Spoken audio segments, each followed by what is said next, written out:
Oh, thank God. Finally, we charged the battery. All right, let us go to number 5. Now, for my number 5, let's go to Persona. Fucking Oh, finally, someone talks about Persona. Now, I know a lot of people would probably say Nyx from Persona 3 or Adachi from Persona 4, but this fight from Persona 5 honestly felt so cathartic. And no, I'm not talking about the final fight with Yedabao. I'm talking about the palace of Masayoshi Shido. fucking mental link. Oh, what? Oh, No, my no dude. How many way. years has it been since we had a mental link? A while. Wait, Dude. wait. Regular or royal? Yes. I'm going Okay. with well, I'm going with Royal because that's the only one I've played. Same, I've never played same. the original, but okay. I All mean, right. it doesn't really matter. It's not that different of a boss fight. That is true, Slight actually. difference. Okay. Eh.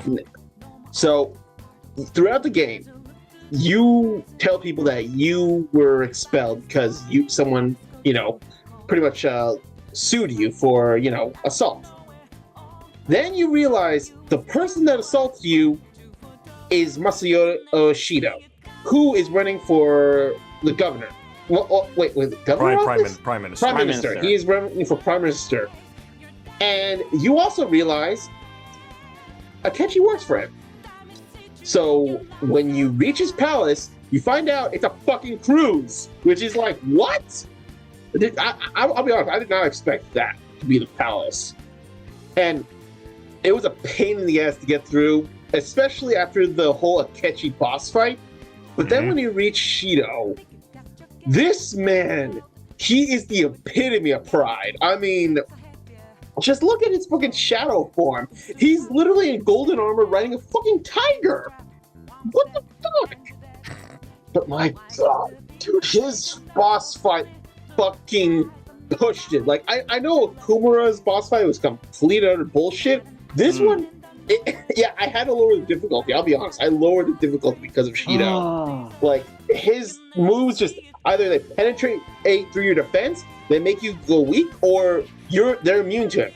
And it's not even that. It's just like there's different phases of each fight. First, you take him out with a tiger. Then you have to take out his armor. And then he fucking becomes Stephen Armstrong from fucking Revengeance. Just like, whoa. He is not that far. He is not No that way. That's No. kind of logic. But what I also like is that near the end of the fight, he pushes everyone but you away. Mm-hmm. That's It's a just royal. you and Shido. You and Shido. You are facing the guy who pretty much made your life hell. And my God, it was so like cathartic to just fucking finally beat him. And then you finally tell him, I'm the one. I'm the one who you sued. I'm the one who got expelled. I'm the one who stopped you. And he's right there. He's just horrified because he didn't expect this kid of all people to be the leader of the Phantom Thieves, much less the one that he pretty much, whose life he ruined. And man, just after so many hours of hearing his goddamn speech throughout the boat, I felt so happy. I felt so happy finally ending this guy. I mean, yeah, he's not the final boss for Persona 5, especially Royal, but still, he's the one that felt more personal. Because let's be honest, every other palace was more towards you helping someone. Kamoshida with On On And and Ryuji. Ryuji. with Yusuke. Sorry, And Mr. then the mob yeah. people with Yeah, Makoto. Kanashiro and Makoto, then Futaba, then Haru. This was you. This, like, it didn't matter, like, you weren't helping anyone. Well, yeah, you were helping everybody. This was about you, what you wanted. So that's why I have to put it here. I would have put the next fight from Reload, because that one fucking... Oh, man, that one was tough, but... Ooh, I am Shido worried to here get there. Oh, yeah, Nate, just go Google how to win. I'm just going to tell you that. Okay, that's my number I will. 5. Shido from Persona 5 Royal. More to the Shido thing later on. Okay, But Brandon? Brandon, what is Okay, your number well, 5? My number 5 is actually the one and only tie on this list. Oh, Okay. Because we're going back to Dark Souls with the final Dark Souls game of the franchise, Dark Souls 3. Until 4 comes out. No, they said no, they're not doing any more. Like Dark Souls 3 was the last one. Oh, damn. Oh, Okay. wow. Well, so what's the boss? It's two boss fights that people really think are like just thematic, really interesting, really well done. Even though one is more of a gimmick fight, but I'll discuss that. It's the Dancer of Boreal Valley, and also one of the big tyrants that was in the intro of the game, Yorm the Giant. wow. Wow. Nice. Both these designs of these characters. This is what FromSoft is so good at. But I'll go with Yorm the Giant because he's like I said, he's a gimmick boss fight. Like you literally get a sword. He has like one sword that really does damage to him, and you basically you're given that to basically kill him. But just the build up, like you're not just one of the biggest bosses in the game. You literally are the biggest boss in the game. You're Yorm the Giant. He's literally in the intro cutscene as one of the few Lords of Cinders. And you literally have to kill him with the sword that's in throughout most of Dark Souls called the Stormbreaker, the Storm Ruler. It's the only sword that had to actually do damage to him. And also, it's the lore about him. Like, he's basically almost indestructible. He has one sword. He has two Storm Ruler swords. He gave one to his friend if he ever goes gets corrupted and leaves the throne of a Lord of Cinder. And then he gave one to the humans. Like, if oh look, you guys think you're talking so shit? Okay, here you go. Come at me. Do what you want. Do it. Grab it. I dare you. I double dare you. Oh man, it's just cathartic. His design, the music, the boss room. It's just this is what I loved about Dark Souls, and Dark Souls 3 was so pivotal of its time. But that even goes into actually more with the Dancer of Boreal Valley. Like people actually might know this if you're from the Dark Souls community. This is actually part of the same boss fight from the very first one that spawned off a lot of Dark Souls memes with the music. You guys can look that up. Just type in what's the famous Dark Souls meme. You'll see it. Trust me, it's hilarious. But this one is like, normally with Dark Souls bosses, you see them they're loud, they're obnoxious, they do a lot of big booming attacks and all that. The Dancer is not like that actually.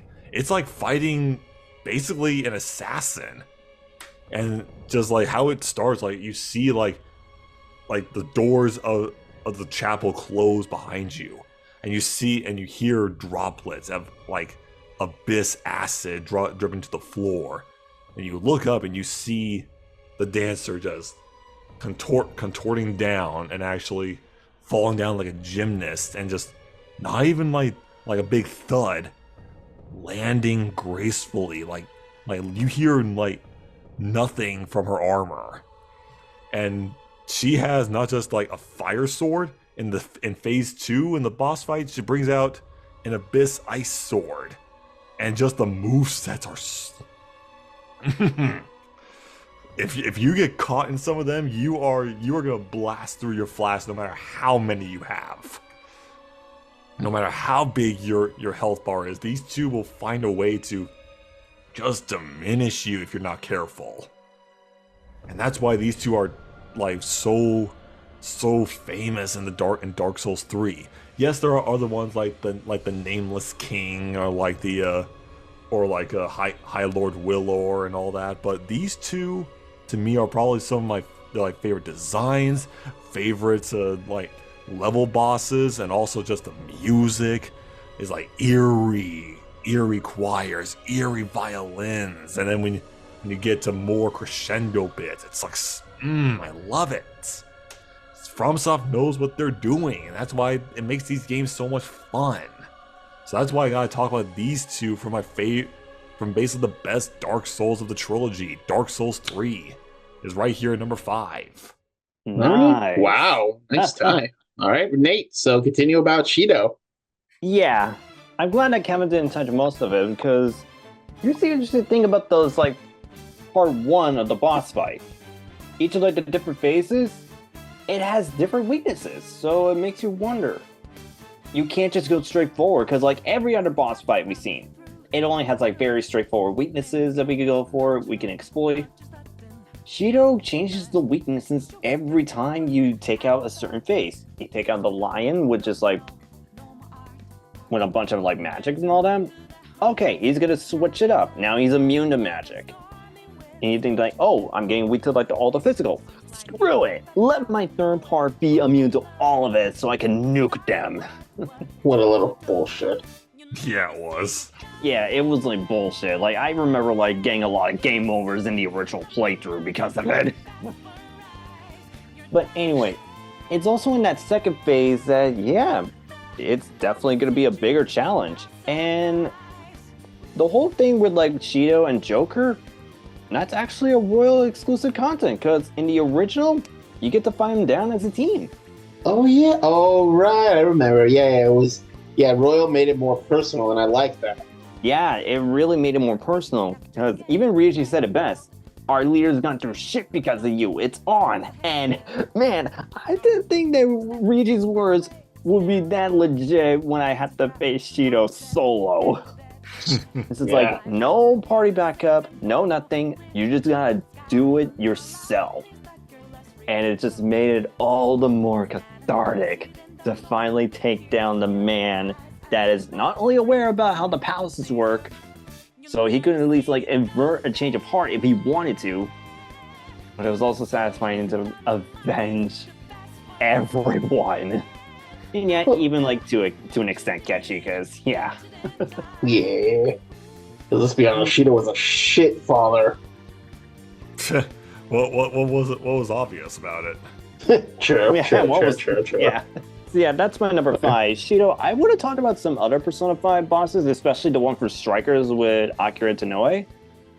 But this one really felt personal, and definitely brought in one of the more hype songs to Persona 5. Yeah. Ironically, you're talking about it at number 5. Oh yeah. Oh, you know what is funny? I am playing Strikers. So Nice. I'm having fun. All right, so number 4. All right, let me ask you guys this: what does a president of the United States need? Nanomachine, son. Yeah. Number 4 is Senator Stephen Armstrong from Metal Gear Rising: Revengeance. Oh my god. Yeah. The boss fight that made so many memes. Look, memes aside, because let's be honest, there are a lot of great memes. The setup for this boss fight was crazy. First of all, you find Wolf just damaged, like beaten up. You're wondering what the fuck happened. Then a fucking huge Metal Gear comes out. And you think, oh shit, is this fun with boss? Okay. You fight it, you cut its arm off. For some reason, you lift the severed arm, then fight a duel with it. And it's like, what? But then, the twist. What comes out, the person who was controlling it, Stephen Armstrong, a senator of the United States who wanted to start another war. And as memeable as he is, he does kind of have a point about certain weaknesses and strength. So I do give him that. But then when I start fighting him, he actually has nanomachines that actually protect him. That is bullshit. Like, he literally has hockey from fucking One Piece.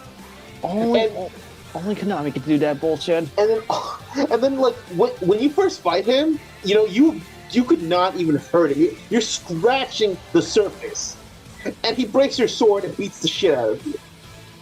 And what I love about this fight, he doesn't hate Raiden. He actually tries to coax him to help, like to join him. And for a second you think, oh shit, is Raiden actually going to join? But then he says the best line. I was wrong about you, Senator. You're not that bad. You're just out of your fucking mind. And he throws him, and then after Armstrong pretty much wrecks you, Wolf comes back and gives you Sam's sword. The high-frequency blade. Oh, and then one of my favorite themes from Revengeance comes up. Like, just, it has to be this way. Like, that song, dude, I'm not gonna lie, it's in my playlist. It is so hype. And then when you fight Armstrong himself, he reminds you to parry, to use blade mode, all of that. You know, he's essentially teaching, like, reminding you, he's like okay, think about this. The other bosses were pretty much like practice exams, while he is the finals. He's like your final exam of the semester. So, trust me, I fucked up a lot of times because of blade mode, but my god, the ending when you stab him, he staggers down, back, and just when you think he's done, he fucking tries to strangle you, and the music gets so hyped. But my god, when Raiden stabs his hand through his heart and then bursts it, dude, not gonna lie, I had chills. Like, the way Armstrong just says, like, you'll see, you'll see, and just dies right there. You're like, yay, I win. But still, overall, this was an awesome boss fight. Honorable mention, I will say, goes to Monsoon, because the first time we used the Ripper mode, just goddamn. It's also one of the most emotional fights in that game. Oh yeah, but still, Armstrong's fight was honestly the highlight. Please give us a sequel to Revengeance. Raiden deserves it. Let's be honest, Raiden deserves it. He's become everyone's favorite cyborg ninja. So that's my number 4. All right, so Brandon, what's your number 4? Okay, so Capcom. We know Capcom has done quite a bit of bosses in their main franchise, but this one I want to talk about because its sequel is slated for this summer. Wait, what? Yeah, I'm gonna talk about Dragon's Dogma, with basically the final boss, I put that in quotations, the dragon himself from Dragon's Dogma. Oh, nice. Because this son of a bitch, he caused everything in your life to be the way it is. He was pulling your strings. He is just guiding you on this path. First, not only just legitimately taking your heart out of your body to become an Arisen, he is just like guiding you to like to be like either the next dragon or to take the throne of the gods, or to just sever the link. Like, he is playing mind games with you throughout the entire time. And when you get to the catacombs to finally face him, his monologue is probably one of the best monologues I've ever heard for not even just a villain. He's not really a villain in a way. He's an antagonist. He's just doing it because nature deemed it to be. When he's just saying like nature was always meant to show light and the dark, good and evil. What else have you humans have done with it? As he's just like spouting off like so many different things he's seen throughout his time. And he gives you a choice. Walk away. Like, I'll give you your heart back in due time, but I'll take a sacrifice for you if you do. And he takes the person you've been romancing throughout the entire game, whoever it is. That's who he says, like, turn your back and walk away. I'll take this one. I will leave for the time being until a new Arisen is to be chosen. Or you can fight me now and see how well your skills are to take your heart back yourself.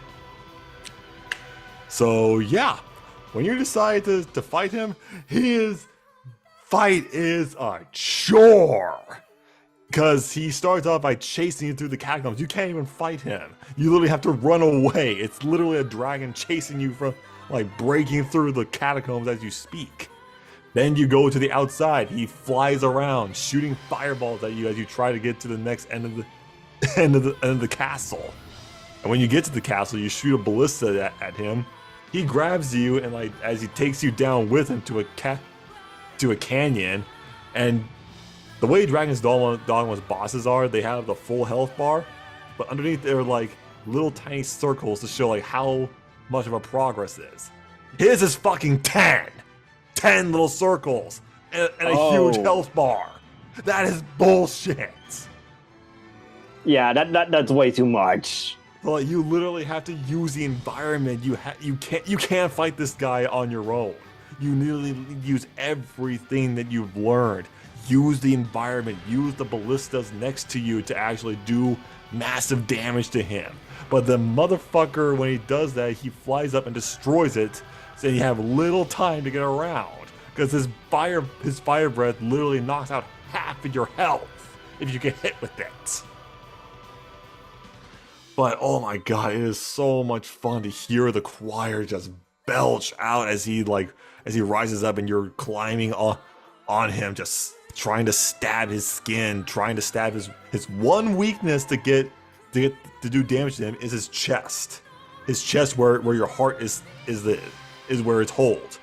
That's the only place to do massive damage to him when it glows when he's doing his fire breath. Any other attack you do on that thing, it's like minuscule. It's like you're tickling the motherfucker.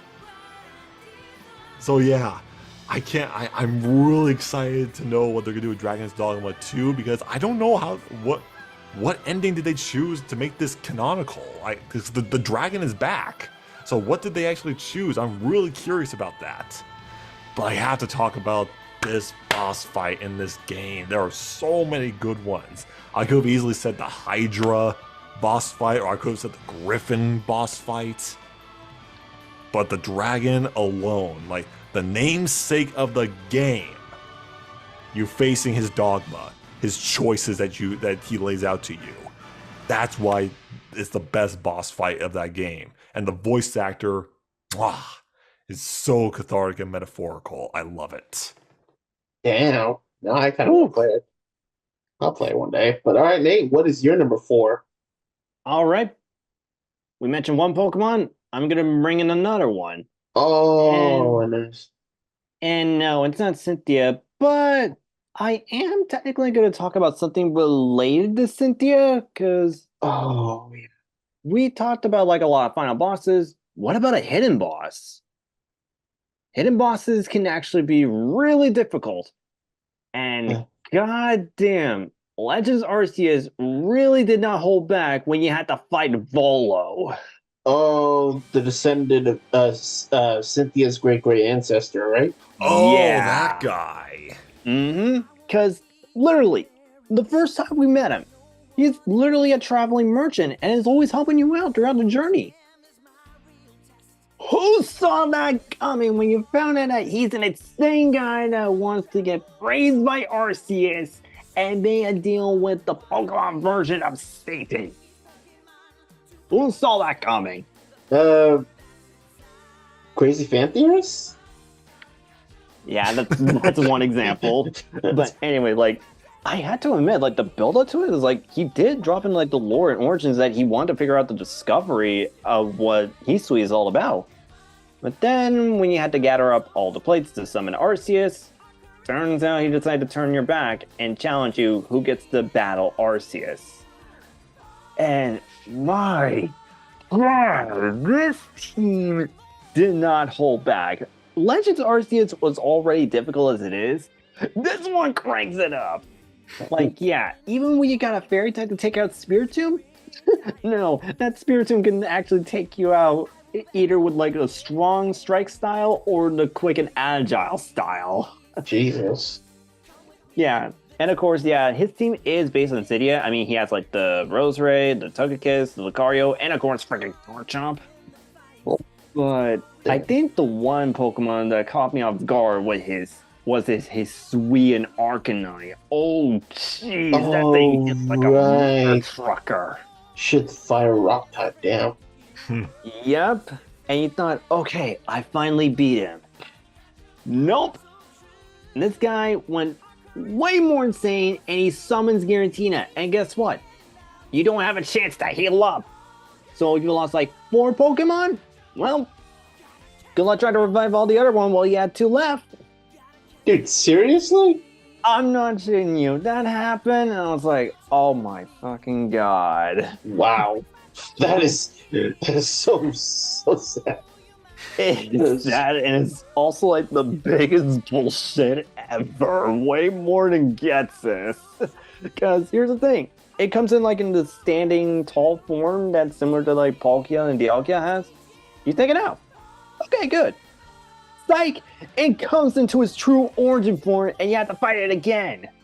Okay, so now that is bullshit. That is bullshit. Okay? I know. Once you knock it out, it should be knocked out. There's no fucking reason it should have a second form. Wow. Like, Wow. I was so aggravated every time I tried like to take his team down.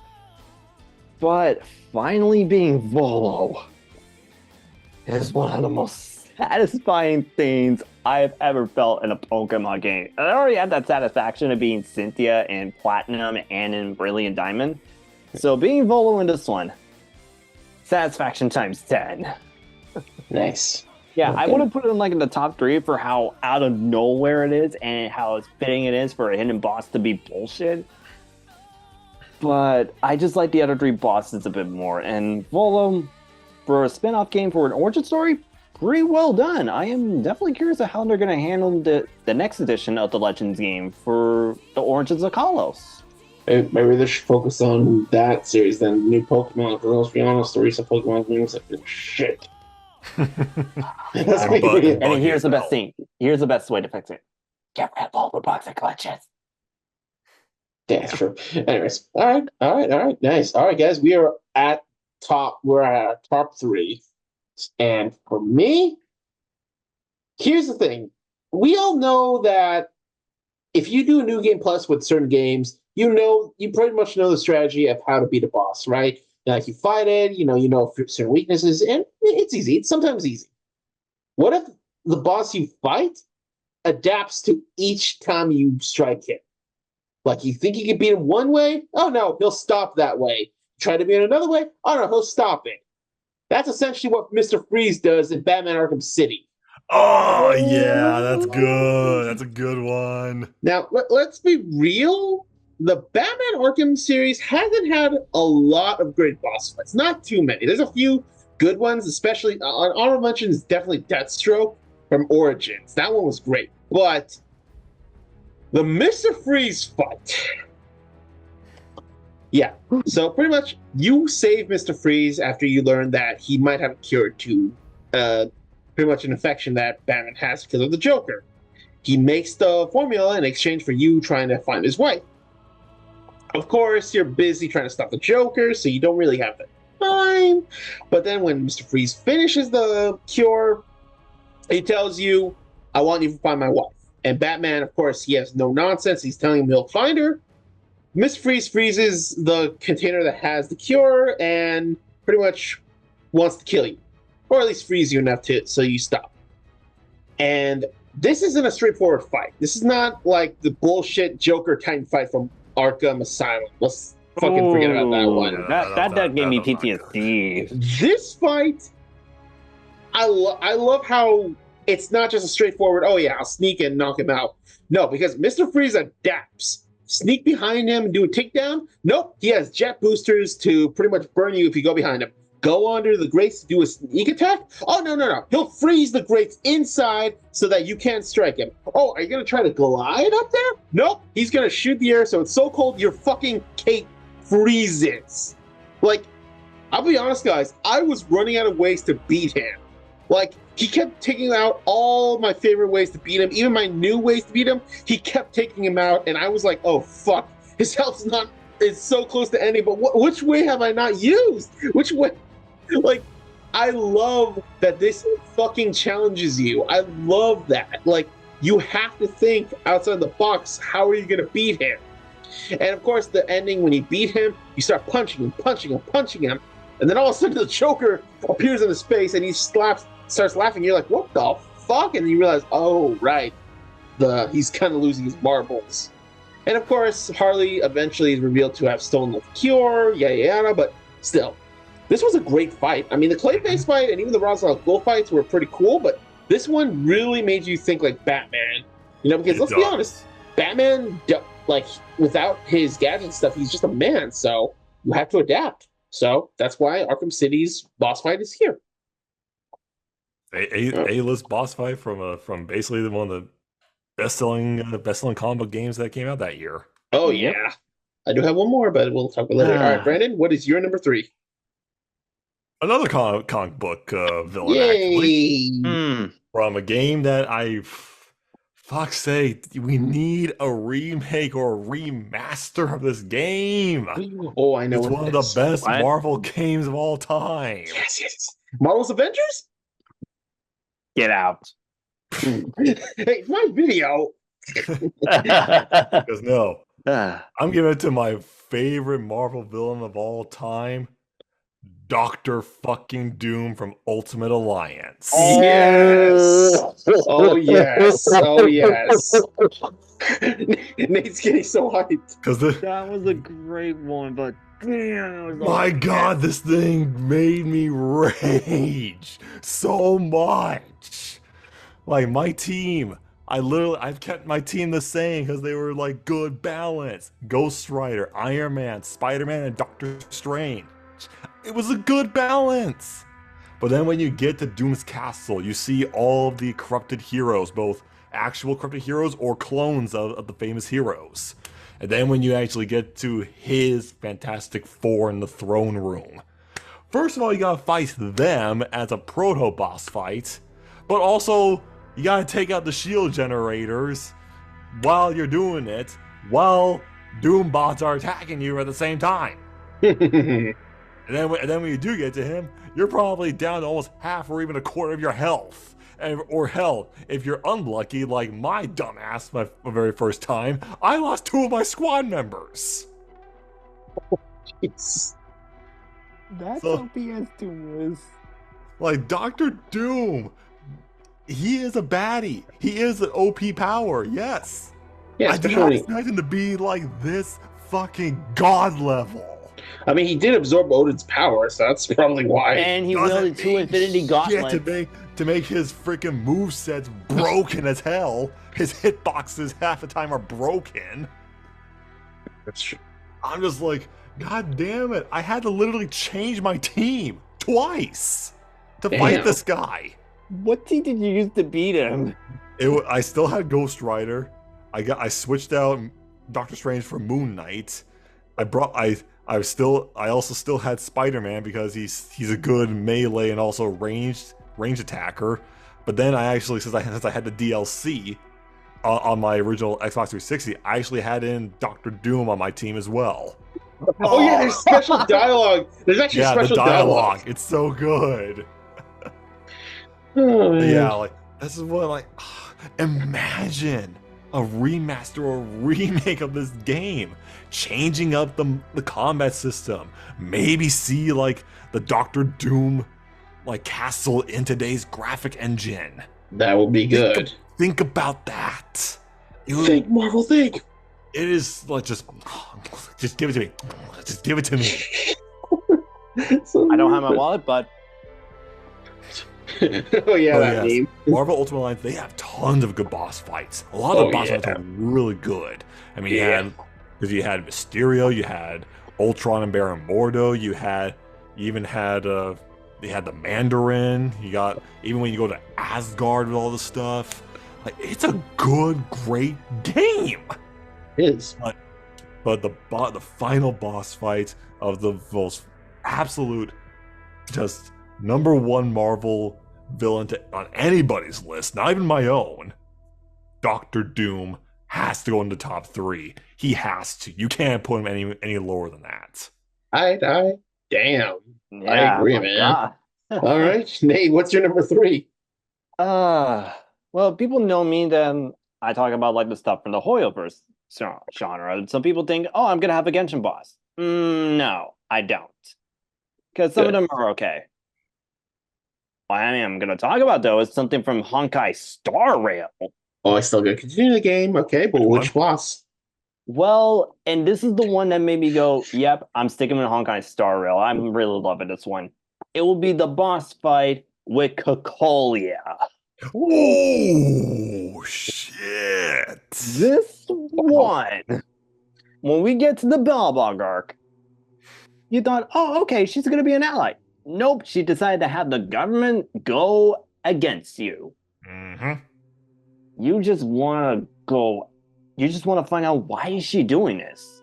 After spending some time in the underworld and like try to figure out what's going on, and then you realize, oh crap, she has something to do with the Stellaron, and this is not good.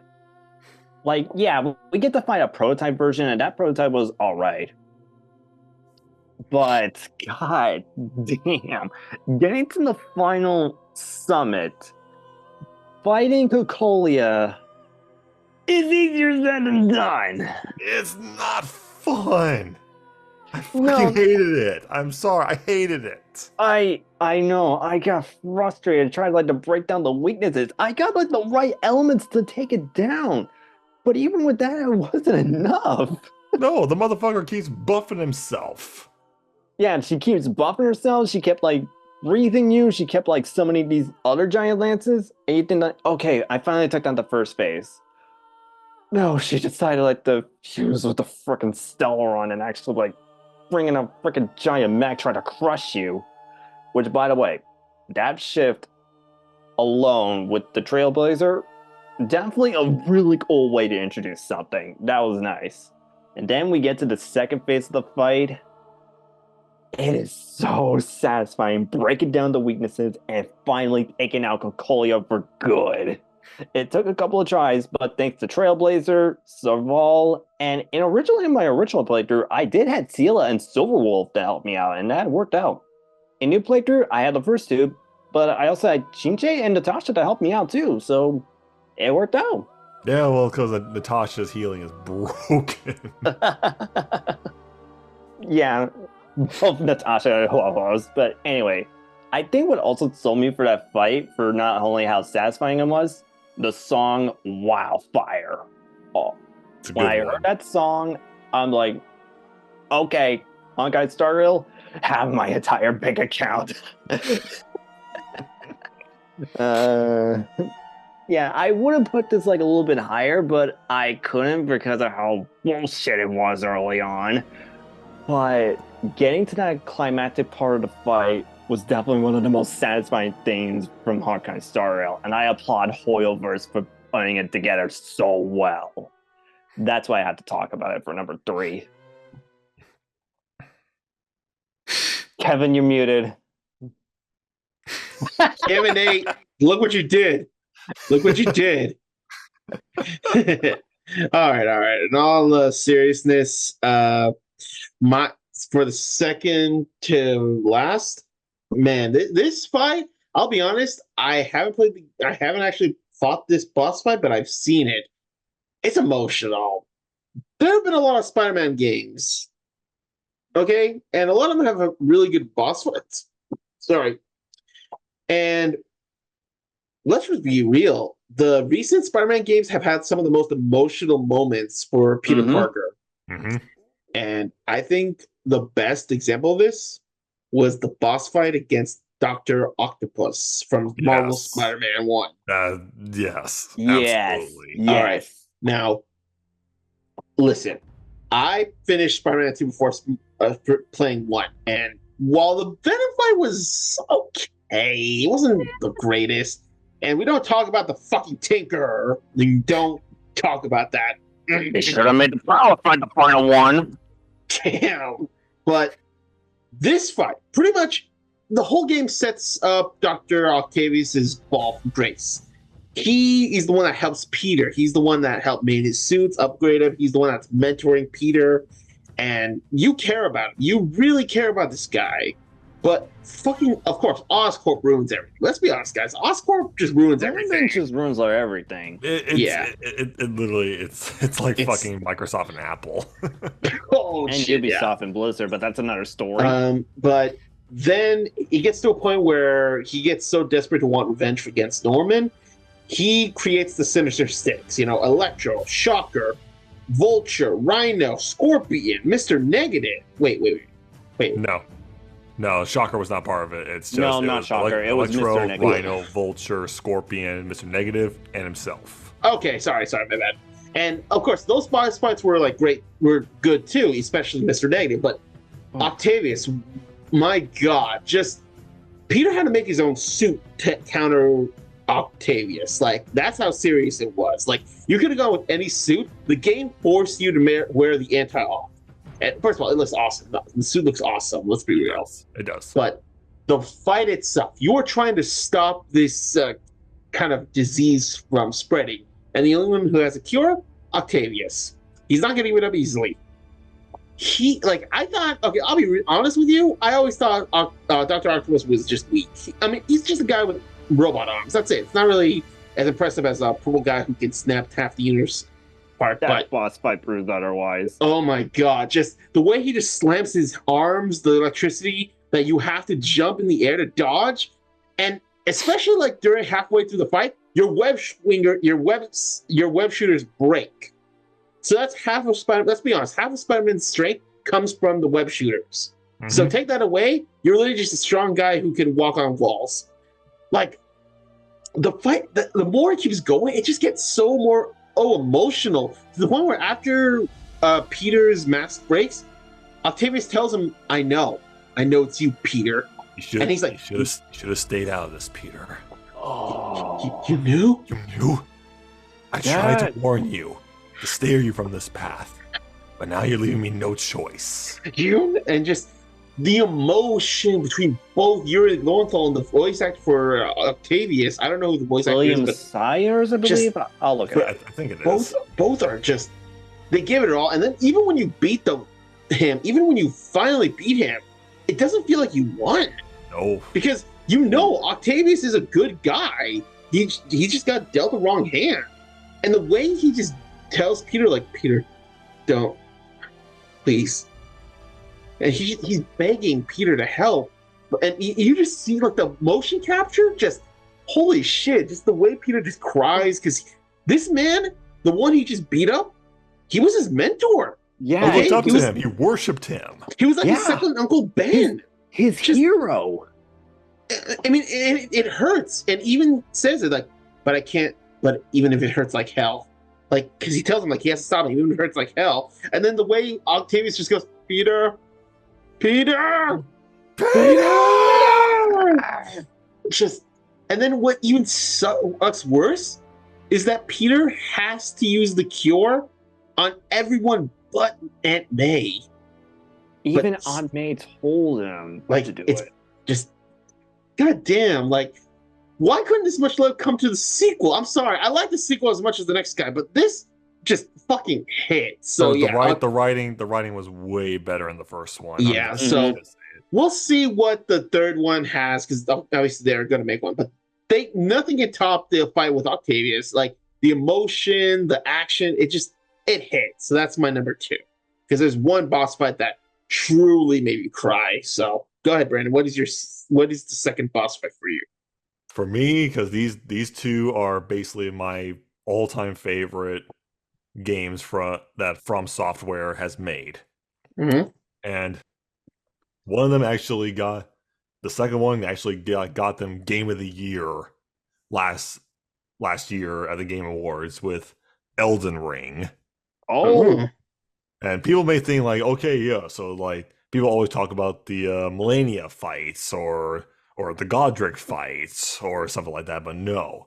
I'm going with one with just has the best cutscene, the best voice acting, and overall just the most creative use of a weapon and environment space any gamer can think of.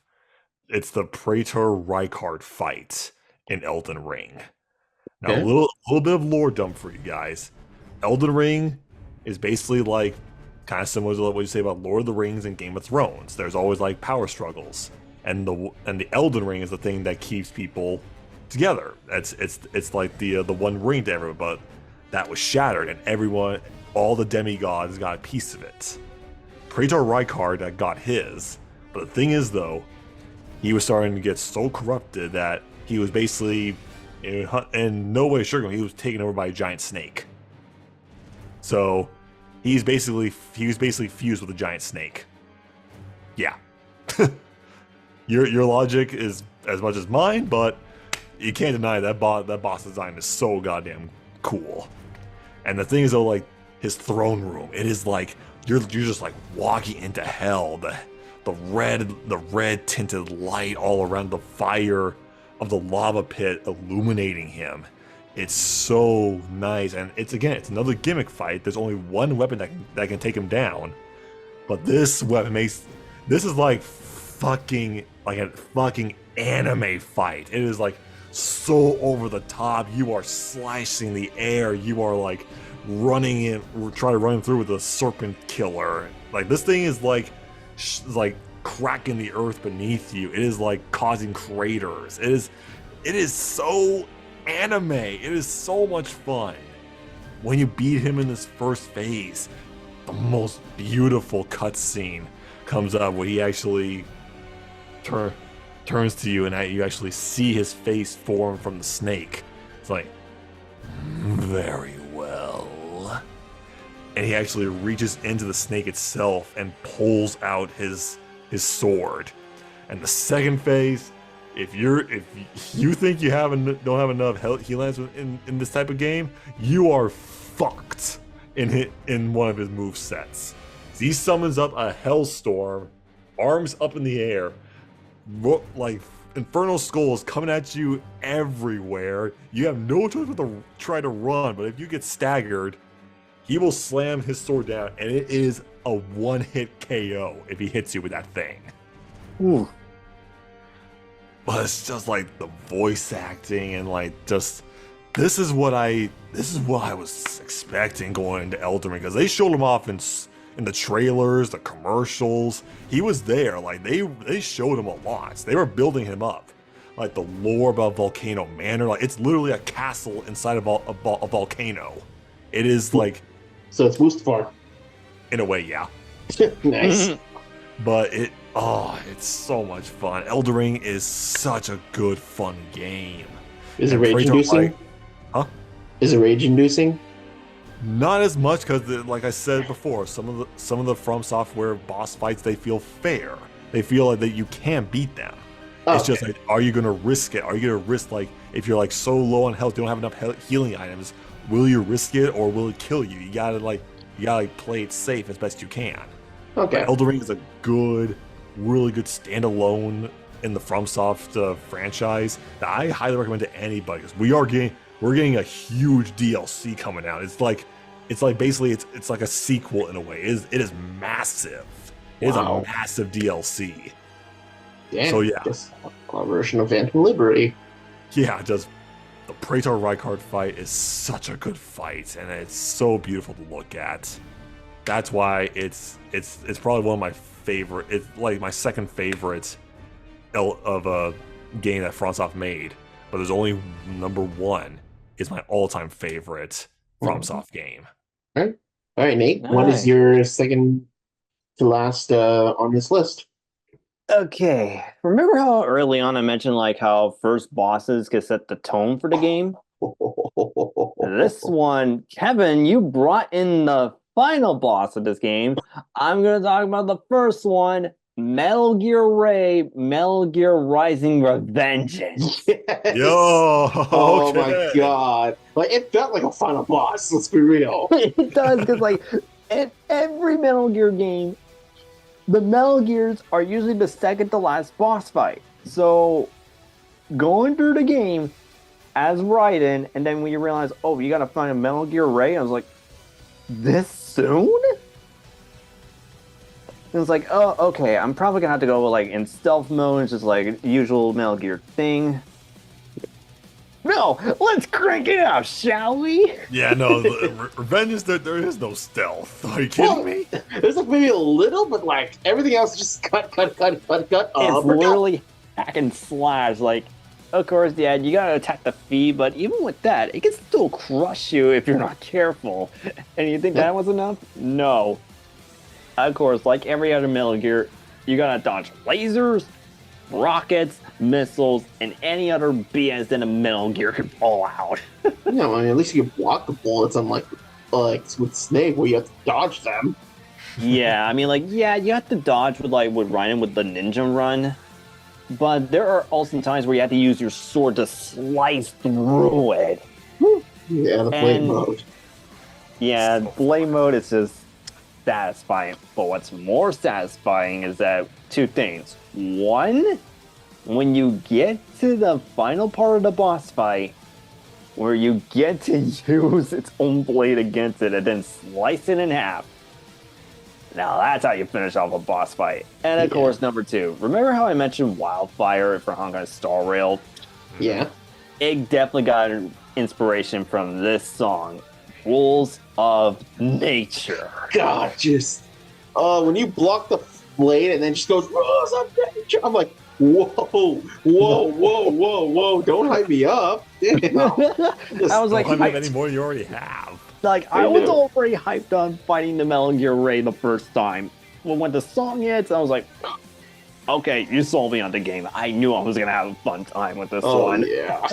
Yeah, I could have talked about Monsoon and Senator Armstrong, certainly, but the Metal Gear Ray fight specifically was the one that actually set the tone.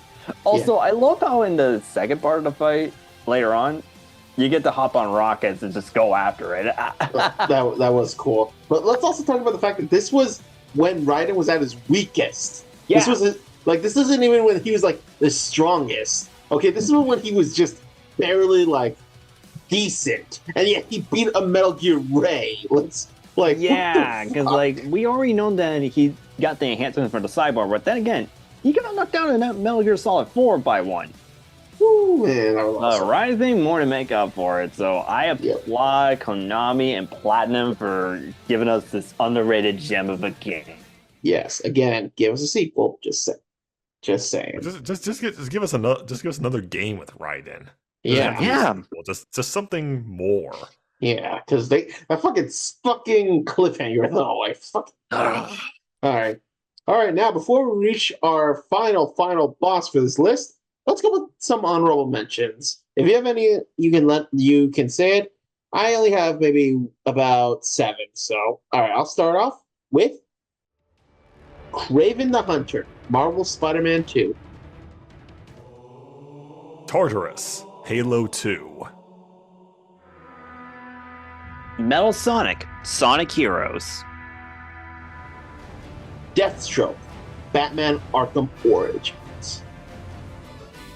Alduin, Elder Scrolls V, Skyrim. And Pokemon Black and White 1. Dr. Nefarious, Ratchet and Clank up your arsenal. Dr. Nefarious, Ratchet and Clank, up your arsenal. Sephiroth, Final Fantasy VII The Remake. Haru Adachi, Persona 4. Errol, Jack 3. Quelaag, The Chaos Witch, Dark Souls 1. Mr. Freeze, Batman Arkham City. Red, Pokemon Heart Gold. Melania, Elden Ring. Liquid Ocelot, Metal Gear Solid 4. Monsoon, Metal Gear Rising, Revengeance. The Storm King, Demon Souls. Quinrova, Legend of Zelda, Ocarina of Time. Maruki, Persona 5 Royal. The Sea Spider Unit, Armored Core 6, Fires of Rubicon.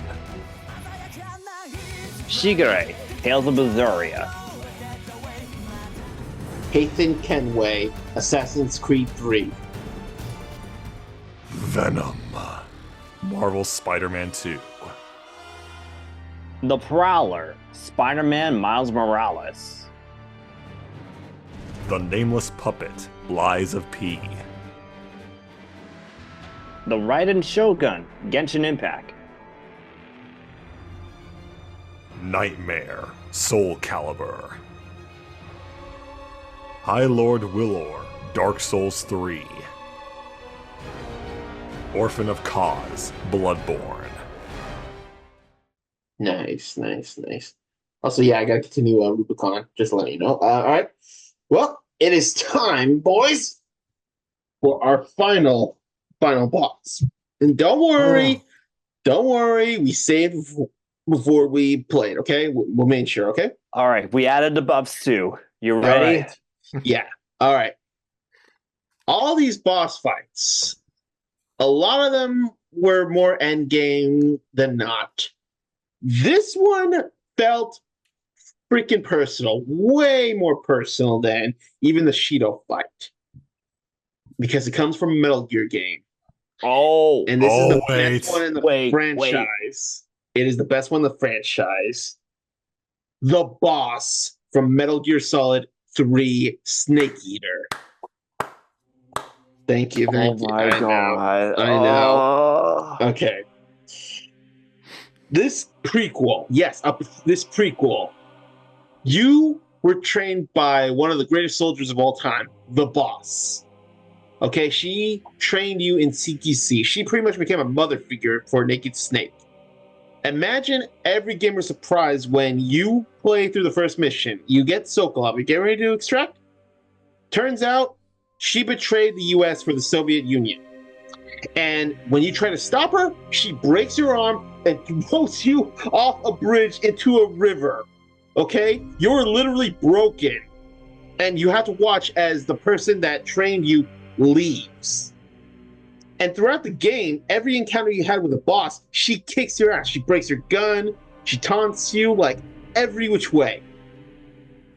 And despite all the freaking metahumans you fight, you know, the fear, the pain, the fury, the end, even freaking Volgin, despite all that, she is the toughest boss in this game. Okay?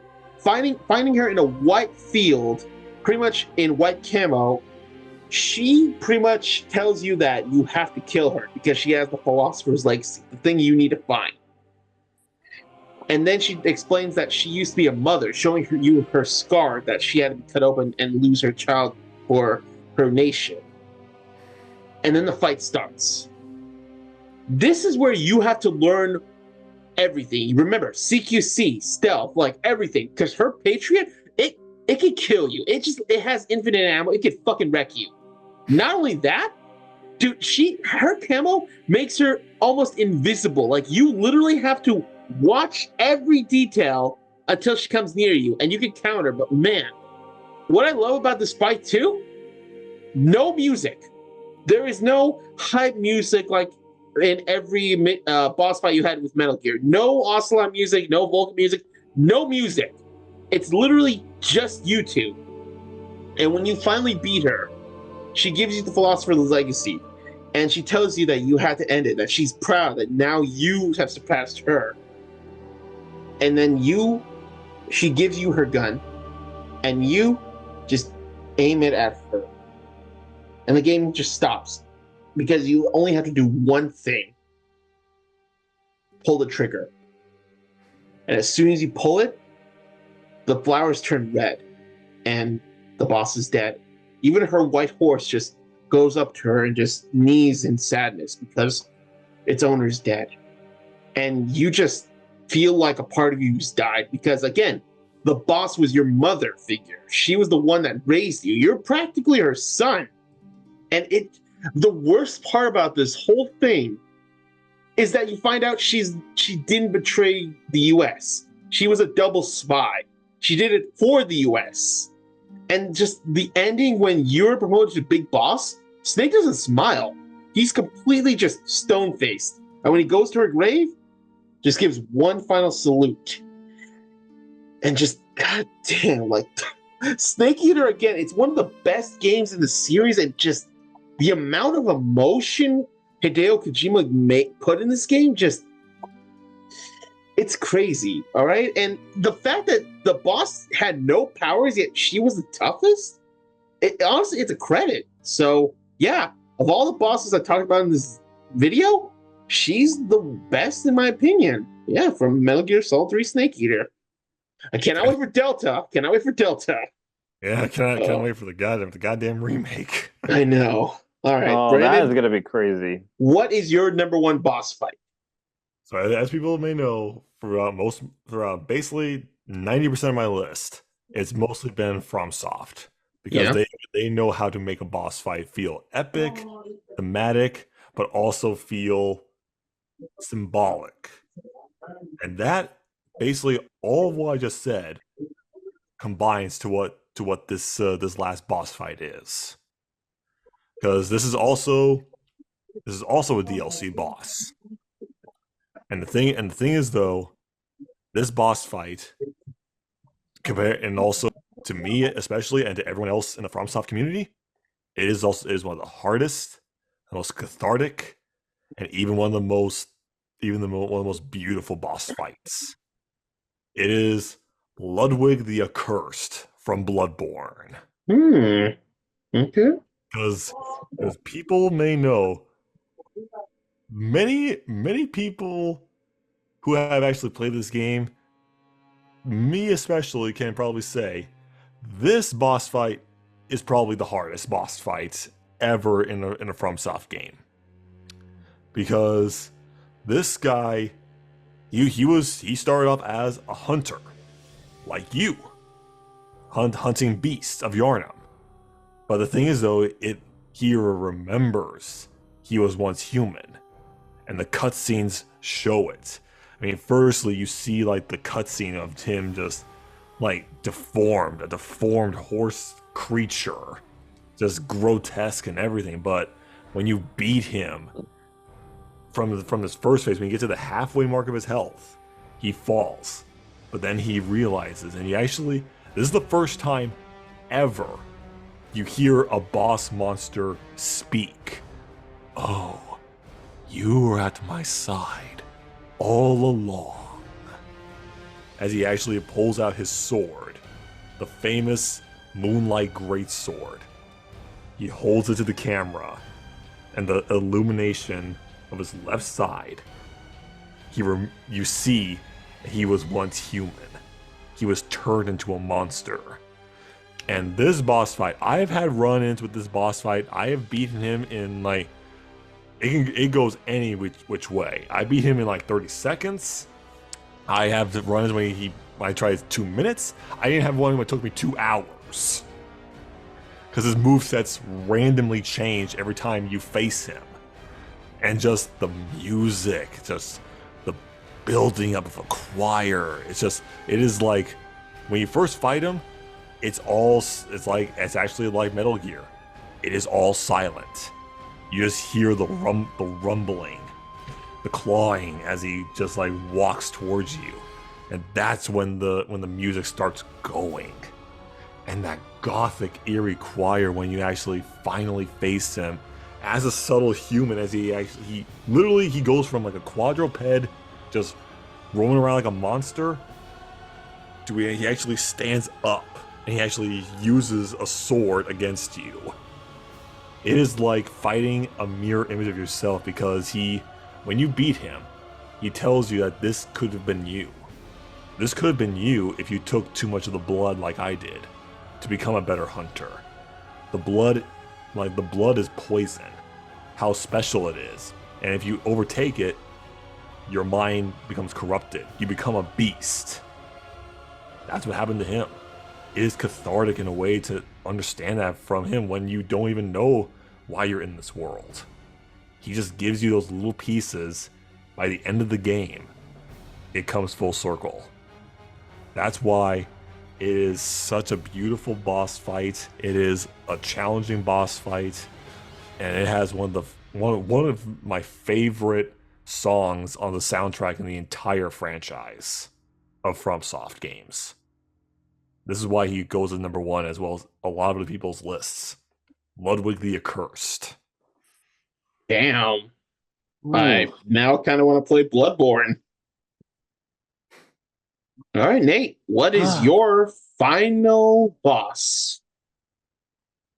Well, Kevin mentioned this early on, so I'm going to bring it back, because god damn.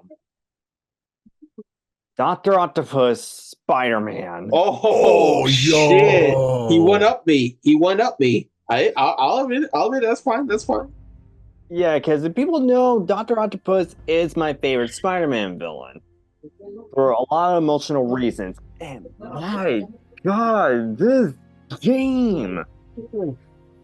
I already feel bad for Doc Ock in a lot of previous iterations. this one hurts the most. Mm-hmm. Because at the beginning of the game, he was Peter's mentor. Peter wanted to be a great scientist like him. And he even works for him too. Like he helps him like with the devices and how to do the sensors. He was helping him throughout all the way. He was basically your father figure. So when Norman Osborn came in to ruin his life, that's when Dr. Octavius died and Dr. Octopus was born. Yeah, you had to fight like the Sinister Six, and each of the encounters was very difficult. So there was only one solution. You had to fight the man that you used to look up to. The old saying goes, you can't count on all heroes. Not all heroes can be great. But this one really more improves it when Peter had to change his suit to be in the same technology that his tentacles are. Oh, that actually makes a lot of sense. Yeah, the only way to penetrate is something that you made, the own thing. And my god, the boss fight does not hesitate. Not only with the shockwaves and electric heating up the ground area, even when you're trying to swing up in the air, he can still fling a lot of stuff at you and you can get knocked off. It really gets emotional, especially when he's new.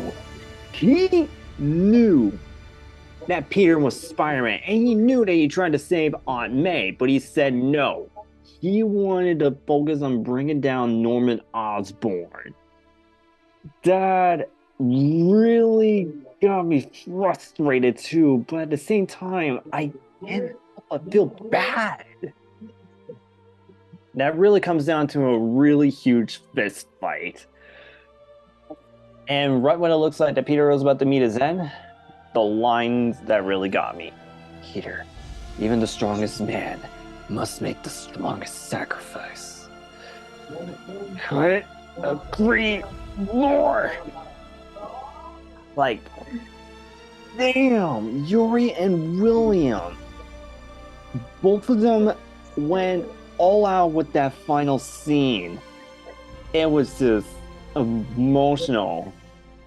And like what Kevin said about the boss, you made it beat Doc Ock and you got the potion, the antidote, but you felt like you lost a part of you. Peter did not just lost his mother figure in Aunt May.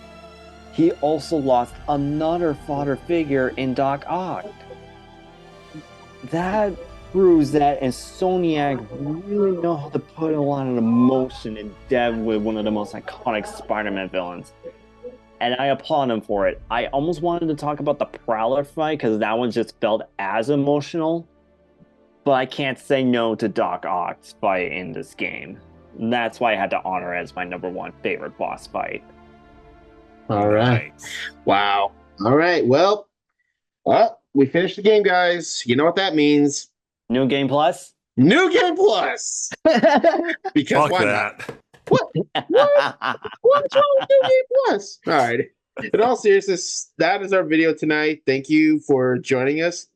And be sure to check out both my channel and Brandon's because we got some videos coming up this coming month as well as this year because we're going to try to branch out for certain things. But if you have a video idea you guys want us to do, let us know, because we're always down to try something new. And as always, subscribe and check out our other videos.